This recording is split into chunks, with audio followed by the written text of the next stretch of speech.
Hello there, good afternoon, good morning. Welcome. Thank you so much for joining us for this webinar today.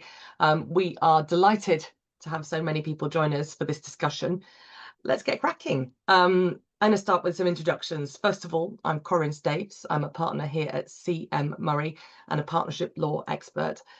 We've got a fantastic panel today for this discussion, and I'm perhaps going to ask them all to introduce themselves if I can.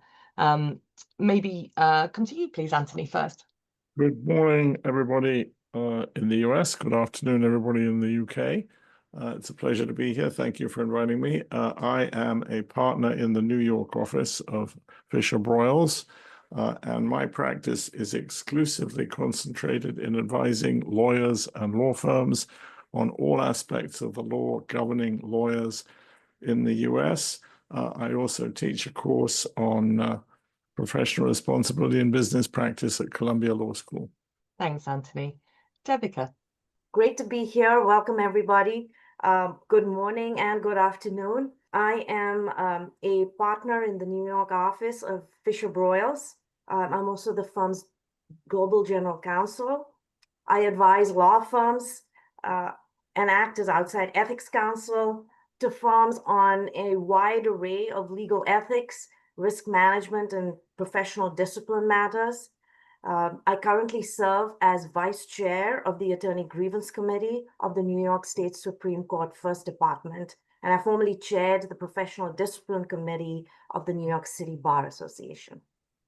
Thanks so much, Devika. Crikey, Rob, top that. Well, very briefly, Rob Millard. I'm the director of Cambridge Strategy Group. I specialize in advising law firms and mostly larger law firms on business strategy, including mergers. Great, thank you so much. Great to have you on board, Rob. And David? Thanks, Corinne. David Shufflebotham, PepUp Consulting. My expertise is around partner performance evaluation and partner profit sharing arrangements, and all things to do with how people price and share profit. Thanks, David. And last but not least, my brilliant partner, Nick. Hi, everyone. I'm a regulatory risk and compliance specialist and a partner at CM Murray. Fantastic. Thank you all. And as you can hear, we've got a really fantastic panel to sort of grapple with some of these topics today. So let's get stuck in. Our topic today is professional services in the age of AI. We're looking at regulation, strategy, and the real world impact. Now, I'm conscious that we have a lot of discussions going on at the moment about AI in the professional services sector and the legal services sector. So what we're trying to do with this discussion is kind of move on from some of those discussions that we've heard around sort of identifying issues and asking questions. And really what we're hoping that the focus of this discussion will also to move that on to practical solutions, to think about what firms should be doing about how they seize the opportunities represented by these technological advances, but also manage some of the challenge that it represents. And I think regulation is a really useful element of that often gets overlooked in other discussions. We also want to recognise that most law firms don't work in a single jurisdiction. So we're trying to sort of look at some of the international angles, and that's why we've got a very strong sort of UK and US focus in this particular discussion. So I might invite Rob, if you would first, please, to sort of set the scene for us. How is AI transforming the legal sector? Thank you, Corinne. Well, I guess one would have to have been living under a rock not to see that there is some impact. But I was quite surprised just yesterday, in a conversation I was having with a partner at a very, very large international firm. Everybody on this call would instantly recognize the name, when he told me that he doubted that 1 in 10 of his partners was really on top of AI, even in terms of just basically using it in the practice. Never mind the impact it was having on the firm, just using it in their everyday practice. So if that is the case in that firm, then I wonder how many people really are thinking about not only the tools that we can buy, but also the impact that it's having on operating models in the most fundamental of ways.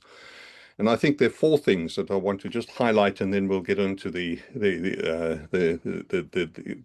rest of the speakers. But the first is obviously the shift that we're seeing from a pyramid shape to an obelisk shape. And that's not just in law. It's McKinsey has just published an article on that in the Harvard Business Review about how that's happening in management consulting, and we're seeing that in accounting. We're seeing that in all the professions. this fundamental shift from the up or out model of hire lots of juniors and then, if you don't get promoted, you're out, and eventually one day you might become partner, because it now means that you're taking on fewer people, and the whole dynamic with the young lawyers in this case, or other professionals, changes because it's all about retention. So that's the one. The second is the separation of the legal service from the lawyers delivering it, and the lawyers are almost becoming fungible. And David may be speaking shortly about one of the Magic Circle firms, where there's some very senior partners are training their system in their best way of doing things, which means then that more junior lawyers can apply a tool and deliver services of a similar quality to what the most senior and experienced lawyers could only do before. That's a second one. And the third one is that how that is creating tangible on balance sheet value, separate from the lawyers or the professionals in the firm, which becomes important with private equity funding. It becomes important with mergers. It's not just about a naked merger without any cash changing hands anymore, or potentially going forward, it's not. And then the fourth one is the elevation of the importance of the technologists. So typically, technological staff have been in business services and support and stay in the back and don't get in front of clients. That is changing. One's hearing now of technology specialists that can build these new tools, getting paid as much as senior partners in firms, and perhaps even more than that, which is completely changing the dynamics. So that's what I'd say to kick off, Corinne. That's really insightful. Thank you so much, Rob. Anthony, does that resonate? Those sort of four key themes that Rob has identified there, do they resonate with what you're observing in the US legal services market? Everything that Robert said resonates, but I want to draw out of what he said two things that I think everybody needs to be looking at that come out of his comment about the pyramid to the obelisk, the value of the technologist, and who knows what the hell they're doing. I think there are two issues that I think are critical for firms to consider. One is competence. And Robert's story, I doubt it's unique, but it's very significant. When I teach this stuff at the law school, I use, believe it or not, a 1932 Southern District of New York case to explain why people are going to be liable for malpractice for not using appropriate tools. In that case, there was a ship in distress in the New York harbor, and the captain picked up his radio and called the harbor master, who sent out 2 tugboats. And the tugboats never found the ship, and it sank. And the owners and charterers of the ship sued the tugboat companies. And they won because neither of the tugboats were equipped with radios capable of communicating with the captain. In other words, they weren't using current technology. And I think that's going to apply. I read a piece yesterday, a benchmarking study of contract development, and it compared a number of different AI tools and human input without the use of tools. And 4 of the AI tools had a better success rate of comprehensive first drafts than the human lawyers. It is now a point where lawyers cannot avoid using the technology or pretend ignorance and not be at risk. The second thing that I draw out of what Robert said about value, I think this is going to completely change the billing model and therefore the economic model of law firms. You cannot legitimately bill for time anymore because the systems are more efficient. The leverage model on which the pyramid was based doesn't work. Clients are going to be looking for outcomes and value, and they're going to have to, firms are going to have to figure out how to transition from billable hour to getting client agreement on the value of what they add and bring to it. Fixed fees, budgets are going to be the absolute norm, and it's not going to be about who did the work or how much time they spent, but was the outcome valuable? And that transition is going to be very hard, and I suspect it's going to be hardest of all for the big firms with different practice groups. And when you change the billing model, you change, and David will talk to this, I'm sure, you change the economic structure of the firm. Because how do you not only decide who gets what share of the profit, but how do you allocate? How do you decide, well, we need this technologist, as Robert said, we need associates who can use the technology, we need to buy the technology. How do you pay the overhead when you don't have leverage, which says, well, you know, we can pass on the cost of the associate to the client? You can't do that. You can't pass on the cost of the AI tool. You can't pass on the cost of the technologist. So how are you going to have a model that perpetuates the law firm, creates profit when you're not relying on leverage? That's really interesting. Thank you, Anthony. And I'd like to come back to that question of whether or not one can charge for the tools, for example, because I think that's something we need to explore a bit further. I really enjoyed that example you gave. Quite visual, the very idea of sinking ships, if we're talking about firms that aren't using AI as sinking ships, or people trying to help sinking ships. So thank you for that. And actually that responds to a question we did receive in advance of this webinar on the topic, and specifically that question around at what point are firms going to be considered negligent if they're not using tools. Now, Anthony, it sounds to me like you are firmly of the view that that not using these technology tools will be negligent. The specific question about when was the specific question asked about when. Do you have any sense about when that balance will tip, or do you think we're there already?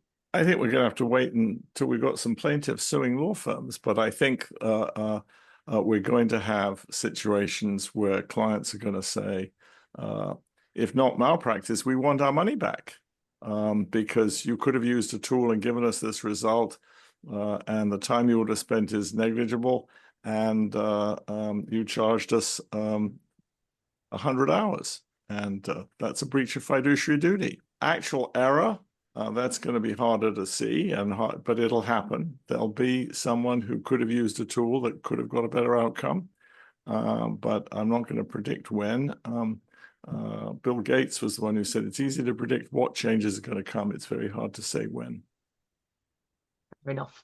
I think that therefore it would be useful, David, if we could move on to some of the questions that Anthony raised in some of his remarks, specifically about the impact of the use of technology and AI tools, for example, on pricing, on team structure. Now, I'm quite interested in this concept that you can't charge. I think the phrase you used, but that you can't charge for the tools. Anthony, do you agree with that, David? To some extent, I think that there's a variety of ways you're going to be charging for what is accomplished via AI. So I think that number one, if you are using AI on proprietary information that actually creates value add for your client, then you have an ability to charge for that value add. Now, Anthony's already thrown up the issues that tend to come up with this, i.e., how do you charge and on what basis, and how do you work out what the value is to the client? And that problem is as old as any sort of fixed fee arrangement, but it's there. So proprietary value add here, pertinent to that advisor, that firm, and their ability to harness the unique set of knowledge is chargeable for, I think, but not without its difficulties. In terms of the sort of AI that people might be using, that is absolutely run of the mill and goes to the point of Anthony's story and the radio. You've got to somehow either charge for that as some sort of disbursement. You know, if it's a piece that you have to subscribe to, you could chuck it into disbursement. Probably won't work. Or you have to try and build it into the overhead that you're charging for in terms of that value add. Because if you think about it, really, charging for time is nonsense anyway, because all that is an amalgam of all the value and all the cost that's been put into the system anyway. So, charging by the billable hour is convenient because you can measure it quite easily, and it's lazy in many respects.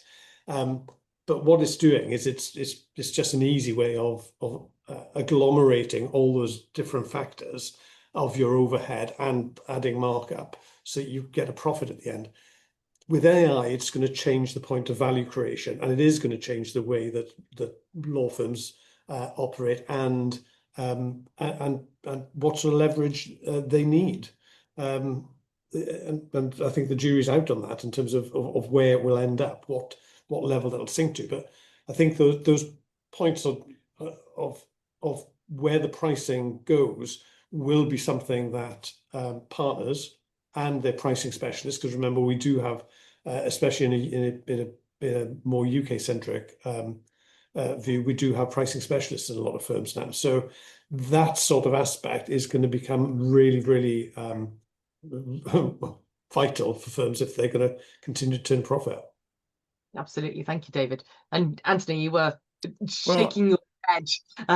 I just want to pick up on two aspects of what David said. Yes, of course, you can charge for proprietary software, stuff that you've developed that has a specific relevance to clients' use cases. And one of the benefits there is you can keep getting profit from the same thing that you've earned. And that I agree with. But charging people over as part of, charging people a disbursement for buying access to the latest, highest level of GPT, that won't fly. I mean, I said it won't fly in America, and clients won't pay for it. They won't pay for the library books you used to own. They wouldn't pay then, and they won't pay now for your having the tools that you need to give them competent services. And I think firms that try to add on a charge for the AI tools that are that they're acquiring from third-party vendors, that won't fly. And I think sort of pulling on some of the themes there that David put forward, that's not the right answer either, because we should be looking at the value that's being added, and therefore the cost of my license as a user for 1 month, the client won't pay for it, as you say, but equally that isn't representative of the value to the client. It's how the tool is used and what you produce. So we're going to have to be much more sophisticated, for example, in our fixed fee pricing or our sort of value-based or unit-based pricing, in order that the value that the use of the tool represents can offer. And then maybe we can bring in technologists and our various different team members who are utilizing the tools to sort of deliver that value, perhaps. Yeah, unless sorry, Corinne, and just to add to Anthony's point, law firms have been doing this for years and years and years. A precedent bank that firms build up, even at a very basic level, is just reusing the same tool. It's reusing the same bit of intellectual property. So it's not it is going to be different, but it's not going to be wholly unusual and for lawyers to grapple with. Thanks, David. And I think this sort of brings us back, I think, Rob, to your concept of fungible lawyers, which is a great soundbite, and I hope it sticks. So do you think that that's going to be kind of part of this mix?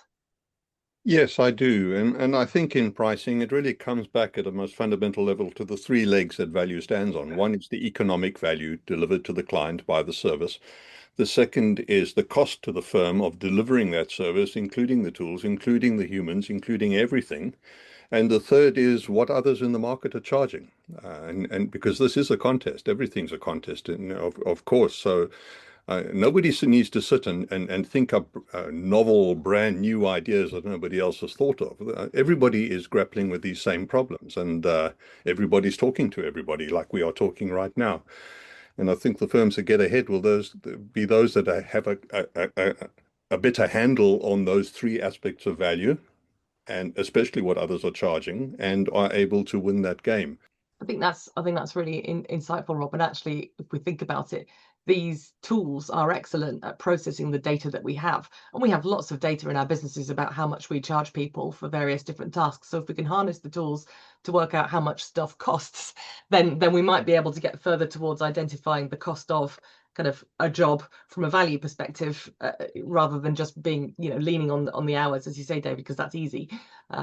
Exactly. It's also making it far easier to predict how much it costs. To that last point, there are now tools that allow firms using their own billing data to decide what an appropriate fixed fee will be for a particular outcome. I think the firms that have the best shot at making this transition from the hour to the value are the ones that haven't billed for time previously. I mean, Wachtell Lipton comes to mind. They've always just sent a bill, we did this merger for you and we want $20 million.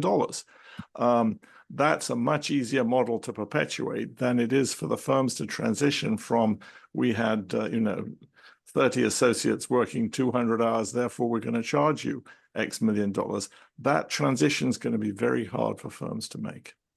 Absolutely. But I'm delighted, Anthony, to hear that the going rate for a law firm merger is $20 million, because I'll immediately change my charging structure and then I'll be able to do 2 mergers and retire. So we're all good. The other part that's difficult in this sort of value piece, it's not just about kind of what we're charging clients, although obviously that's the starting point and clients are at the center of everything we're doing.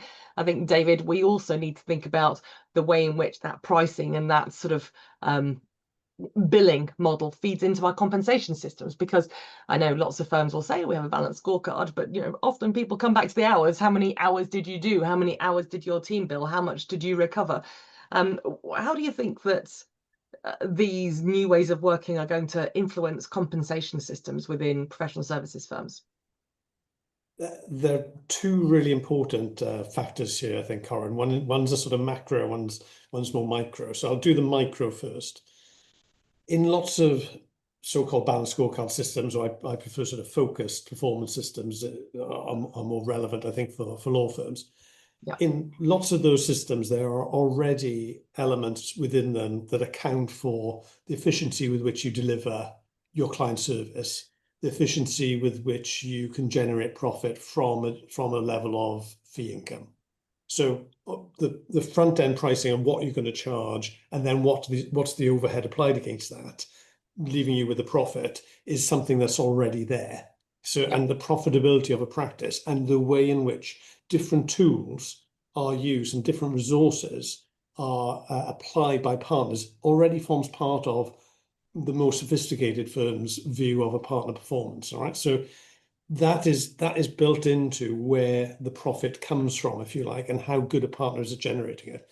Obviously, the top line tells you what you're taking the overhead away from, but which is massively important. But how you apply the overhead is also massively important already in there. So the macro level, there are tools with which you can use already. Expanding that a little bit, the application of AI, of course, goes much, much wider than just delivery of efficient professional services. It goes to talent management, it goes to internal processes, etc. So it filters through the whole the whole sort of cycle of things that partners do. So that is going to be really important as well. So it will really come to bear on some of those things and that ability to use technology. At a macro level, right, if you pull right out and you look at how partners are rewarded, there's a big difference in terms of how partners are remunerated generally between those partners who service work and those partners who generate the revenue. So in terms of those partners servicing the work, if that starts to get salami sliced out and away by the AI, then that is going to be a difficult place to be. Question mark, and sort of the technologist will start to do that salami slicing for you. But question, are we still going to have partners who are going to be generating relationships and revenue? And if we are, then that will still form a really important part of how profits are allocated within a business. Because if you think about it, is the AI of itself going to generate revenue for you? I don't know. Maybe it can. I can't conceive of that, but that doesn't mean it's possible. Really, really interesting. Really, really interesting. In terms of does the technology of offering its own right effectively create a reputation in the market that brings work in without a partner having to have had this relationship that built over time? Yeah, David, on that point, the difficulty will be that we will be unable to tell when the partner stops and the technology starts, because it's unlikely somebody will come and say, well, I've come here because of your great technology proposition, or because I really like X person who works in your Y department. It will be a mix of both, and I think that will be part of the challenge for firms. And that's a challenge at the moment, Corinne. You know, do you go to Linklaters for that partner relationship you've got, or is the reason you're going there massively imbued by their reputation in the market as well as the relationship you've got? Already hard to tell. Of course, but presumably somebody within Linklaters, when designing their comp system, has made a call on that one way or another, haven't they? Yeah, that's really, really interesting. I want to just pause thinking about sort of the value and the pricing and the compensation sides of things, and just focus a little bit on sort of ethics and regulation, because as I say, this is an area where we don't always hear people talking about some of the things that need to be thought about in the context of increased use of technology and AI, and how that interacts with the framework in which we operate. Clearly, human beings are subjected to these professional rules, and rightly so, but we need to think about the increased reliance on technology and how that fits with that framework of ethics rules, of regulatory rules. And I wonder, Devika, if I come to you first, please, if you're able just to outline for us some of the things that you're seeing in the US around the ethics surrounding AI and the greater use of technology in legal services businesses. Thanks, Corinne. Yes, you know, it's a key consideration, along with the economic, financial, the strategic issues, all that we're discussing here today about AI. Currently in the US, there are no specific laws or regulations requiring or restricting the use of AI by law firms. Whether to use AI, how to use it, you know, what tools to use. There is just no specific regulation surrounding that at the moment. The ethics rules governing lawyers, which are binding on lawyers and in some states also on law firms, vary from jurisdiction to jurisdiction, but the relevant rules in most of these jurisdictions that apply to a lawyer's use of technology, which of course includes AI, are very similar, especially as to the duties that lawyers and firms owe to their clients when using technology in delivering legal services. So I'm going to give a very high-level summary of which these rules are without going into rule numbers and so on. You know, the key ethics issue here is technological competence. I think, you know, across the board in the US, all jurisdictions are speaking to that. There's been a comment change several years ago. I think it dates back to 2009, perhaps, when this was a comment to the rules, so that it's not binding on us, but it is clearly guidance for us about analyzing the benefits and risks associated with technology when you're using it for client services. So tech competence is right up there. Exercise of independent professional judgment. Client confidentiality is, of course, one of the fundamental issues here. It ties in with security and privacy issues. And the key there is this need to avoid unauthorized access to client data or even firm proprietary data here, and inadvertent disclosure. Many factors are suggested around confidentiality and whether there may be a way to use certain information, and factors such as the likelihood of disclosure of confidential information or the sensitivity of the information. You know, so sort of the nature of the information you're dealing with come into play. Supervision of lawyers and non-lawyers is another key ethics issue. Non-lawyer conduct is required to be compatible with a lawyer's professional obligations. Candor to the court is another consideration here. Yeah, exactly. That's a really interesting one. Yeah. Yeah, and something that we don't always think about because we focus on the lawyer-client relationship so much when we think about the ethics issues and the rules is fairness to opposing counsel and opposing parties. But as we talk about all the issues we've already identified, communication and consultation with the client about the means to achieve the client's objectives is another important consideration. We've also been talking about fees and billing, and that's, again, that goes to sort of the reasonableness standard that needs to be applied when one is assessing those things. Beyond the rules that kind of apply generally when it comes to use of technology, there is significant guidance by Bar Association ethics committees around the country. And they really give context and flesh out these rules, particularly as they apply to AI and generative AI. The ABA, for example, in its opinion 512 that was issued last year, talks about accountability of lawyers for their work product. No matter how the generative AI is generated, no pun intended.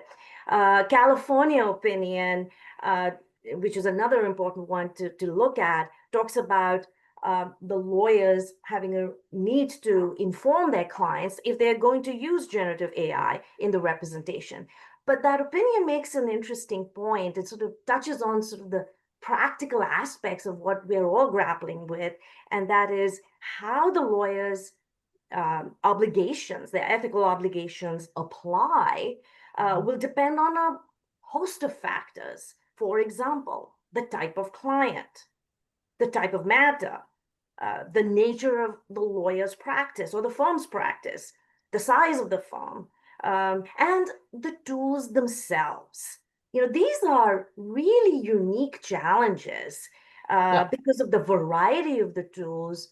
And as we speak, these tools are, developing and new technologies are emerging. So some of these opinions are being updated as we speak, perhaps.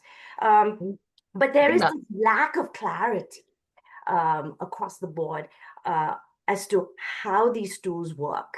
And beyond these opinions that are issued by bar associations, we also have practical guidance in the form of reports and recommendations by many of the same bar associations.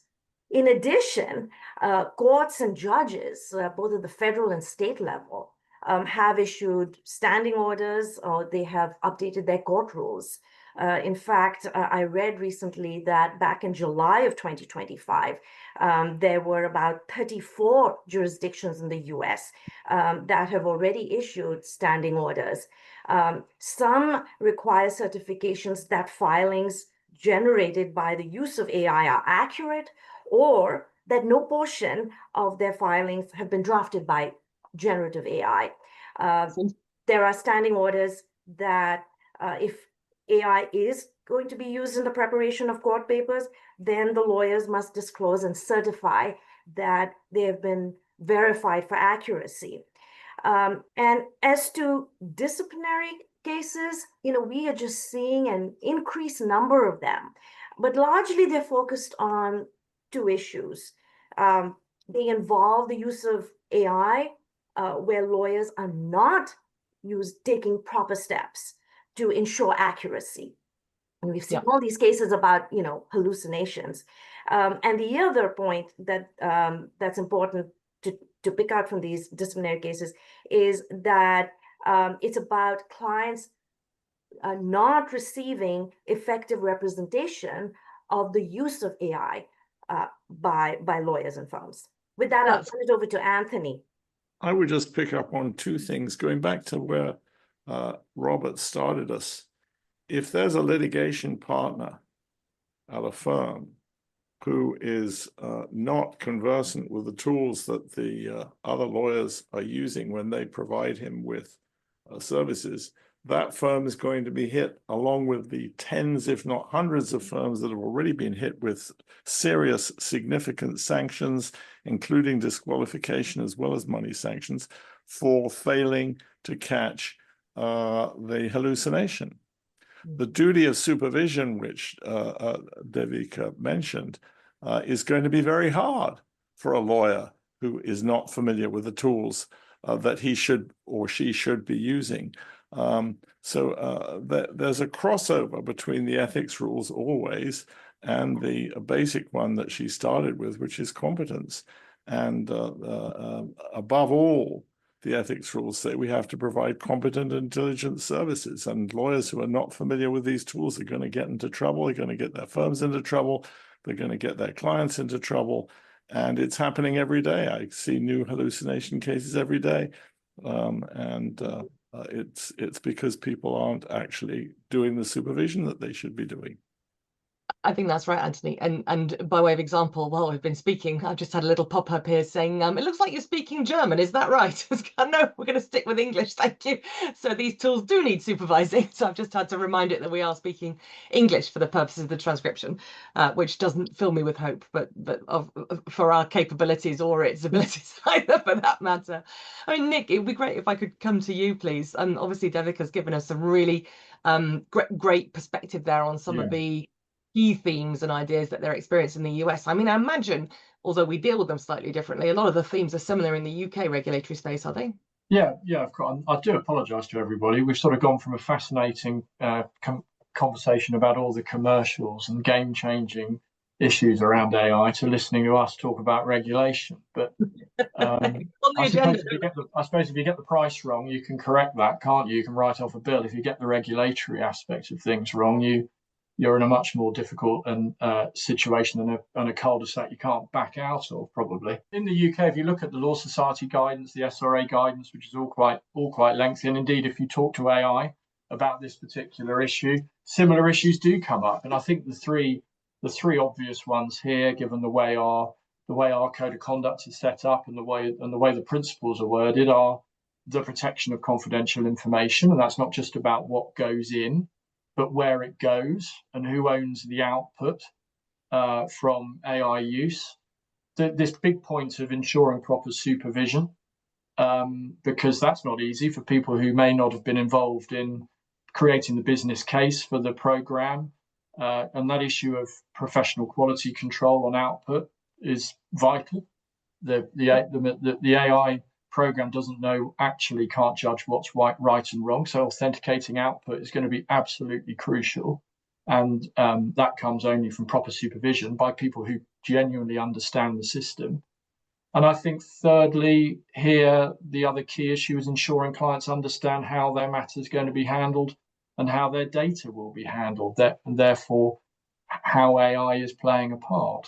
And that obviously comes from the way you engage with the clients. So they're the ones that sort of go to the heart of the crucial parts of paragraph 6 and 8 of the code and principles 2, 3, and 7 in particular. I suppose there are more subtle risks that are emerging in the UK that people are talking about most in the UK.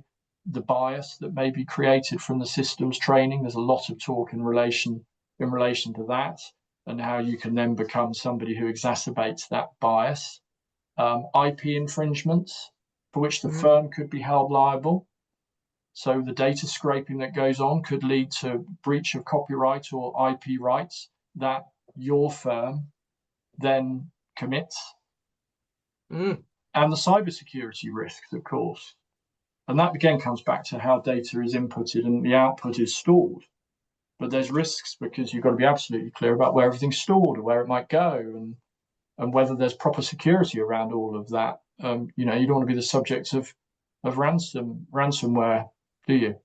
In that sort of situation, you've got to know what's going on there as well. So I think those are the things that have sprung up here, and I think are most in people's minds and concerning people the most. Absolutely.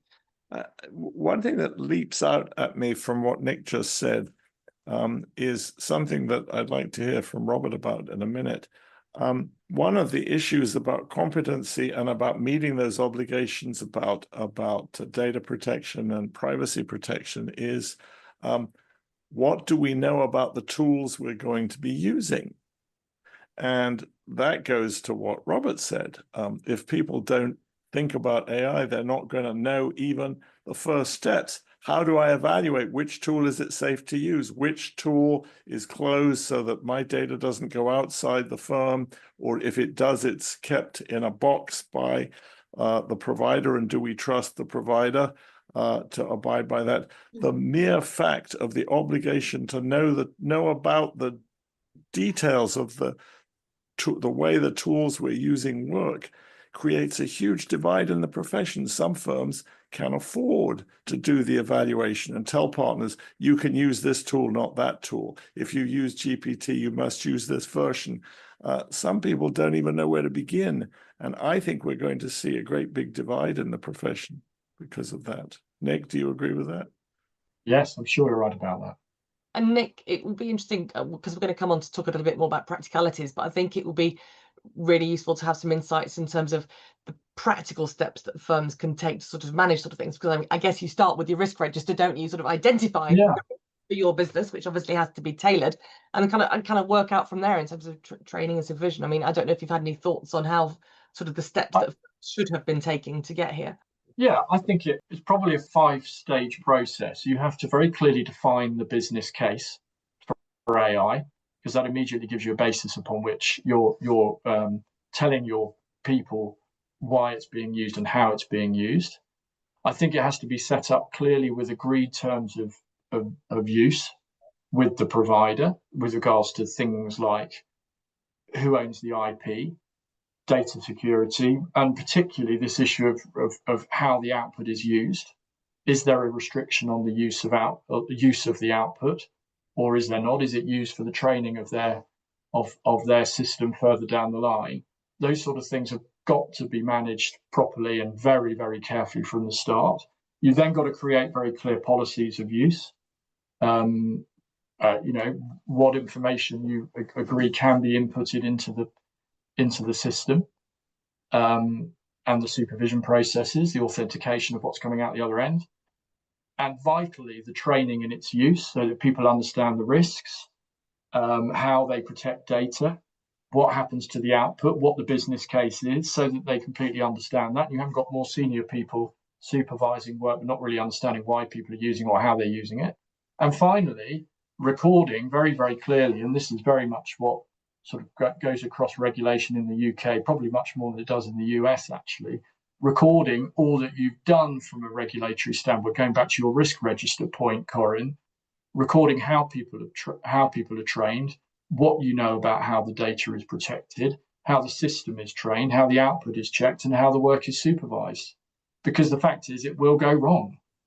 People get things wrong in law firms. AI systems are going to get things wrong, irrespective of whatever protections you put around it.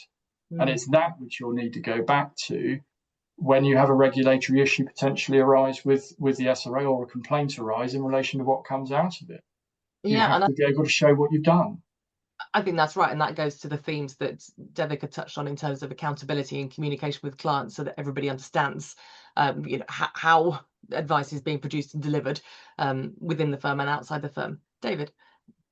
Yeah, and I think what it lays bare is actually some of the practices that have always gone on in law firms, in that you're always amalgamating different types of advice that you've given to different clients on different areas, and you're using that to the benefit of your clients. So you've always had to, as a lawyer, walk this tightrope of confidentiality and not abusing the position of trust you're put in by your clients to give back to them the benefit of having worked with other clients. So this is really interesting stuff, because it starts unraveling some of those twines and showing them through a different and illustrating them through a different lens.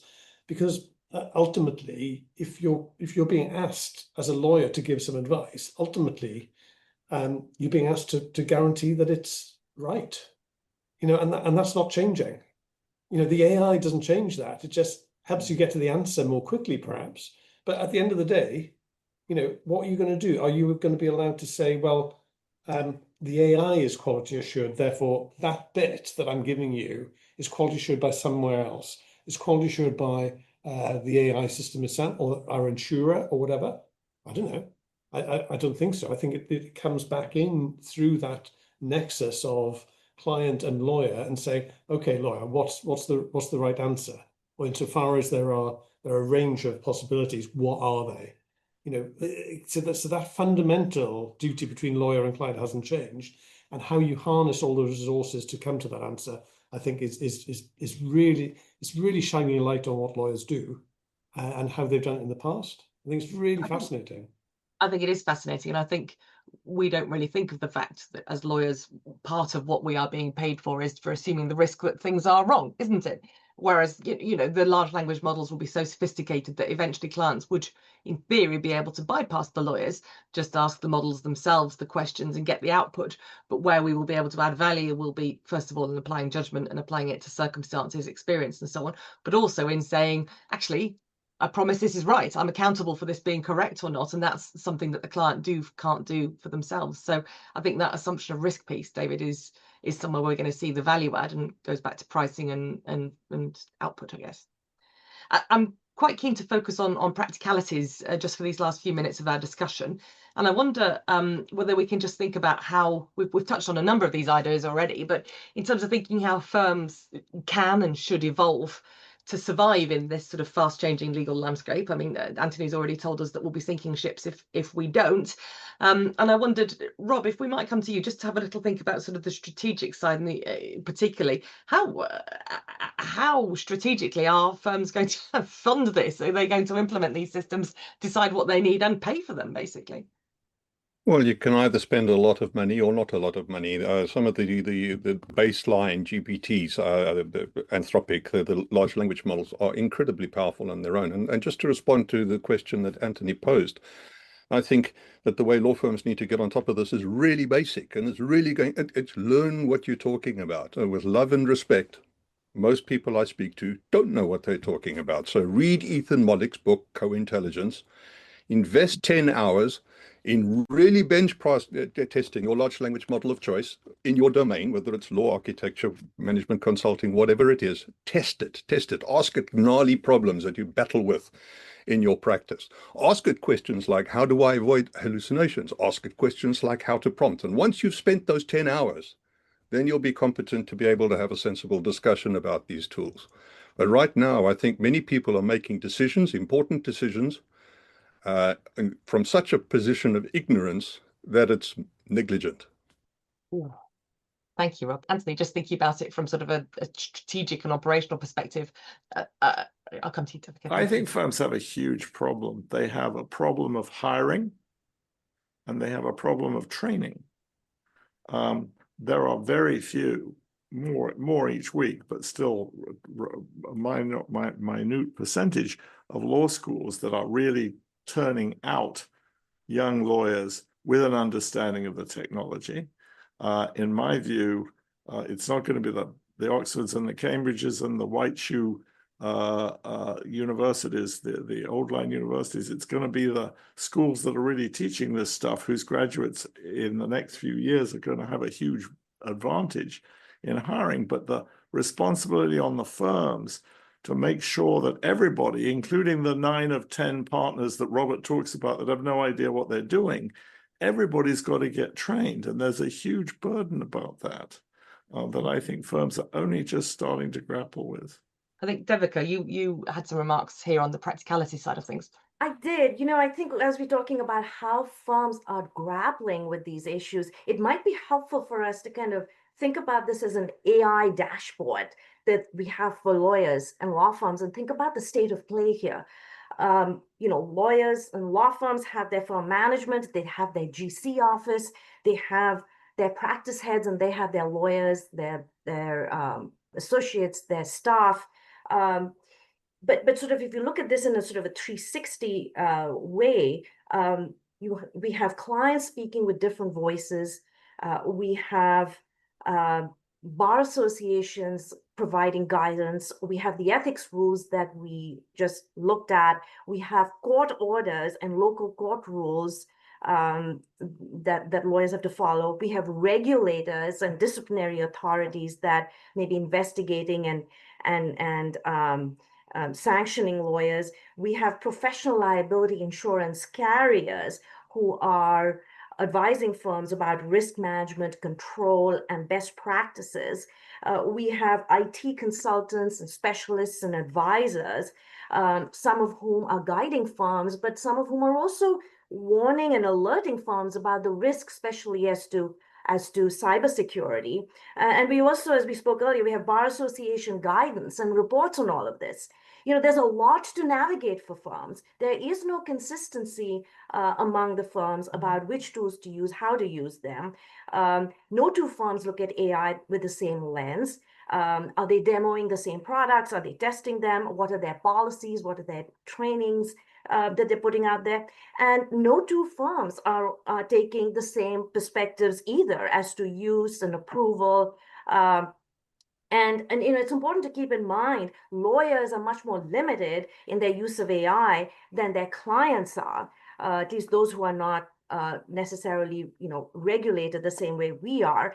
And it really gets to the point of, well, do some firms have policies, some firms do not yet. And those who are looking to develop them may want to, think about things like identifying the uses, determining what practice groups will be using the tool, understanding how the tools work to the point that was raised earlier, developing an easy to understand policy. I think that is key here, because they want to avoid heavy tech jargon that most people are not going to be able to understand and therefore not follow the policy. Recognizing the risks and the opportunities involved, setting out a clear approval process, and then dealing with client consent and disclosure. If there's confidential data to be used,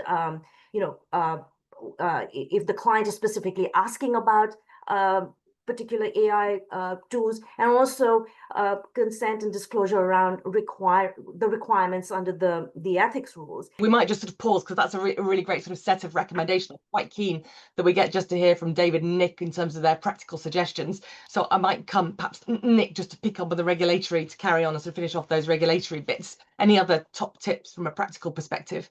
Nothing really to add to what I said earlier. I think it's this focus on policies for use and training, and keeping a record of the whole basis upon which you're using AI within your business. Fantastic, thank you. And David, I think by dint of time, you've got the last word here. Hooray! Don't waste it. Enrich us. I'm very glass half full to Anthony's glass maybe half empty on this. I'm sanguine about the hiring and training charge, because to Robert's point, I see my kids all over AI all the time. They're doing 10 hours a week on it, and different models, etc. They're the ones that'll come through. It's just a natural part of what they do. So it'll change where the point of value comes for lawyers. It'll change a lot of things, but fundamentally, if you've got to have a difference of opinion to have a horse race or a legal practice, and differences of opinion aren't going anywhere. I love that. What an uplifting way to sort of finish this discussion, to conclude that actually the next generation represent the solution here. They are the opportunity we're all looking for. So I'm delighted, David, that you've sort of kind of concluded our discussion with that very uplifting and for what it's worth, I think very insightful point about the next generation, and the way that technology is just going to be part of all of our lives, but probably more theirs than ours, because speaking personally, we're probably the dinosaurs in that sense. I wanted to thank you all so much for joining us for this discussion. I particularly want to extend my thanks to the panelists for those really great remarks, some really practical top tips. Clearly, we haven't got all of the answers, but hopefully some of these remarks will have made you think, actually, we can do this and we can do that. And this is a way that we can harness the opportunity and drive our business forward using those tools. So thank you very much for joining us, and we look forward to hearing from you next time. Thank you.